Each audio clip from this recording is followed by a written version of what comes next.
نماز کے بارے میں فرمایا وَإِنَّهَا لَكَبِيرَةٌ إِلَّا عَلَى الْخَاشِعِينَ. یہ جو نماز ہے نا، یہ بہت بڑی بھاری بھرکم مشکل چیز ہے. ہاں، خاشعین کے لیے نہیں. وہ لوگ جو خشوع اختیار کرنے والے ہیں ان کے لیے نہیں. اب یہ خشوع اختیار کرنے والے کون ہیں؟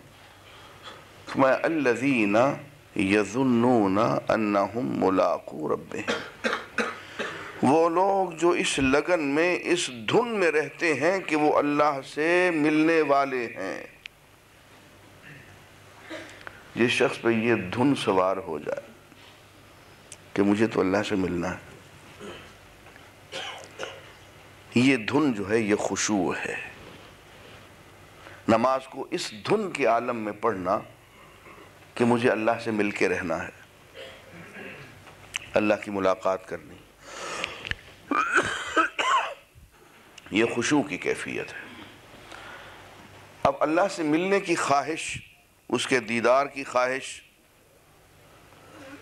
یہ اگر بڑھتی چلی جائے، اسی کو حب اللہ کہتے ہیں، اللہ کی محبت. یہی روحانیت بن جاتی ہے، یہی تصوف بن جاتا ہے، یہی ولایت بن جاتی.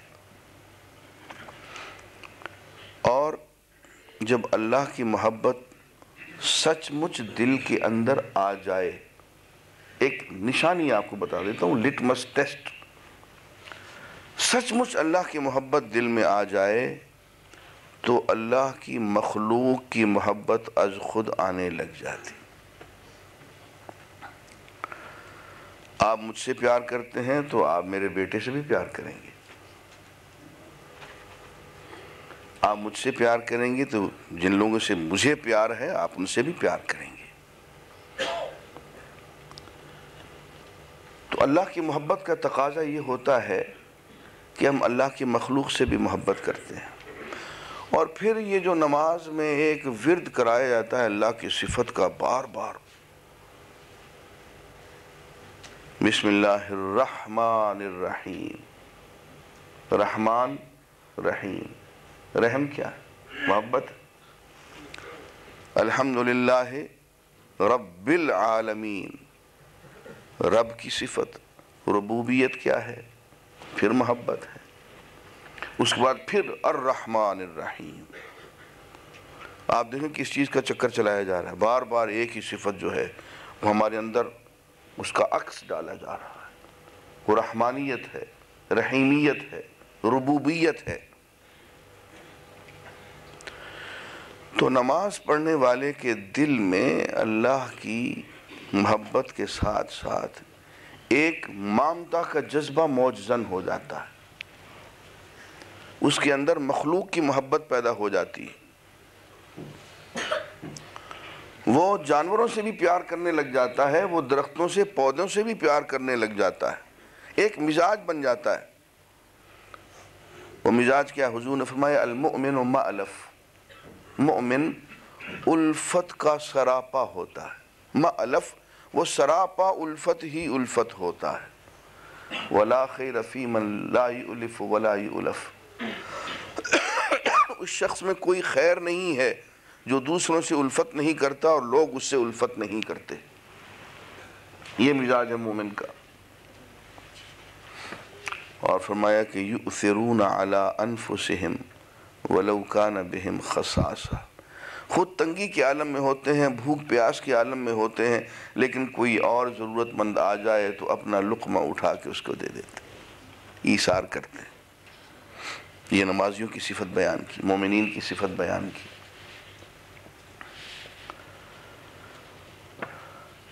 اور اللہ تعالیٰ اپنا احسان یوں بیان کرتے ہیں وَكُنْتُمْ أَعْدَاءً. تم تو آپس میں ایک دوسرے کے دشمن تھے. فَأَلَّفَ بَيْنَ قُلُوبِكُمْ. اللہ نے تمہارے دلوں میں الفت ڈال دی.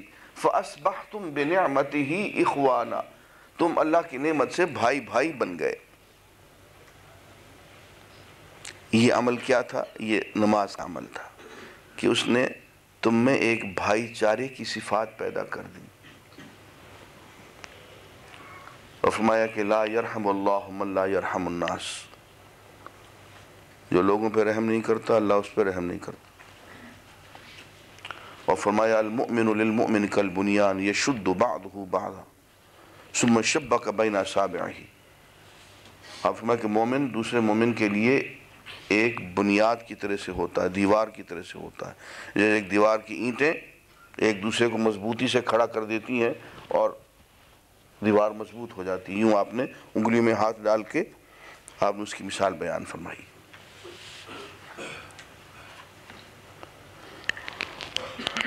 اور اسی مامتا کے تحت انسان میں عفو و درگزر کی صفت پیدا ہو جاتی ہے، وہ دوسروں کی غلطیوں کو دیکھتا ہے، خامیوں کو دیکھتا ہے، ان کو معاف کرتا ہے۔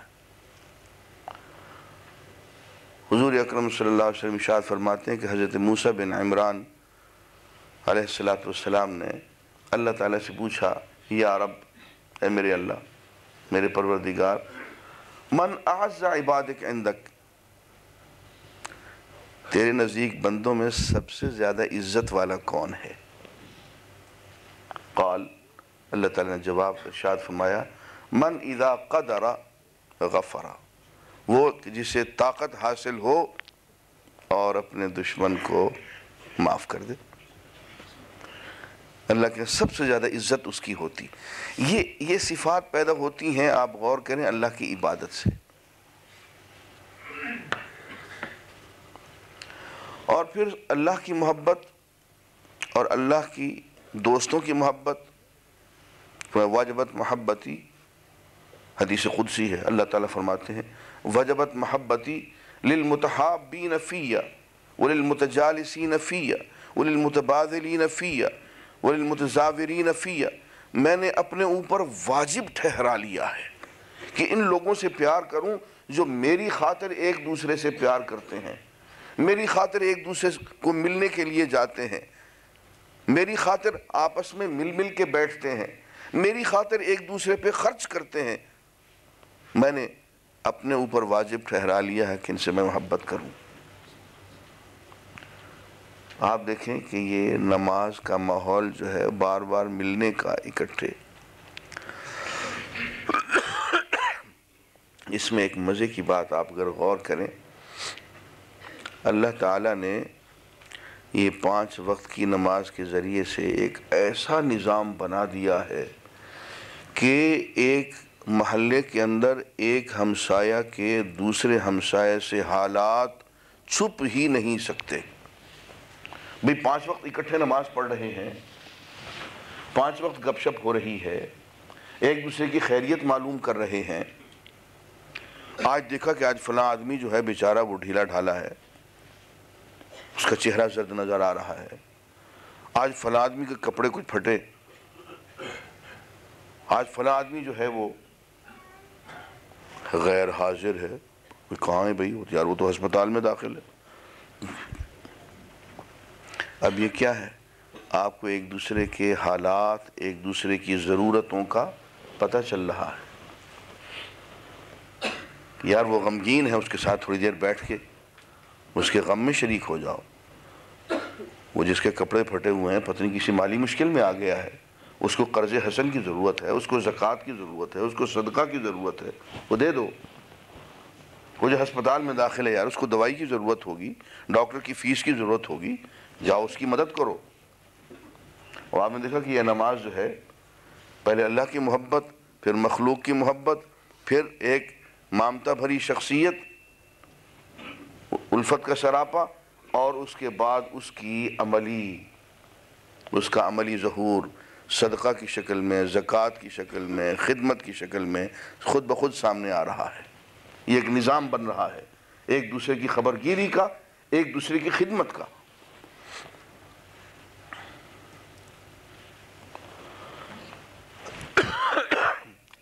یہ نماز ایک مزاج پیدا کرتی ہے جس میں بہت میانہ روی، بہت نرمی، بہت مٹھاس، بہت دھیما پن۔ حضور نے فرمایا صلی اللہ علیہ وسلم، ان اللہ رفیق ویحب الرفق، اللہ تعالیٰ نرم مزاج ہیں اور نرم مزاجی پسند فرماتے ہیں۔ ومن حرم الرفق فقد حرم خیرا کثیرا، جو نرم مزاجی سے محروم ہو گیا وہ خیر کثیر سے محروم ہو گیا۔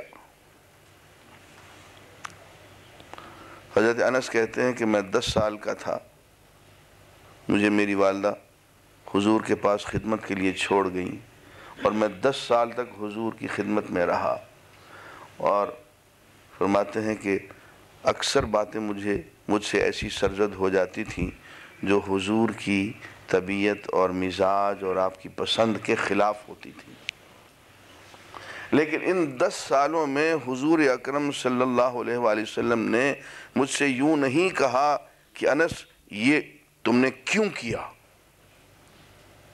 اور یہ بھی نہیں کہا کہ انس یہ تم نے کیوں نہیں کیا۔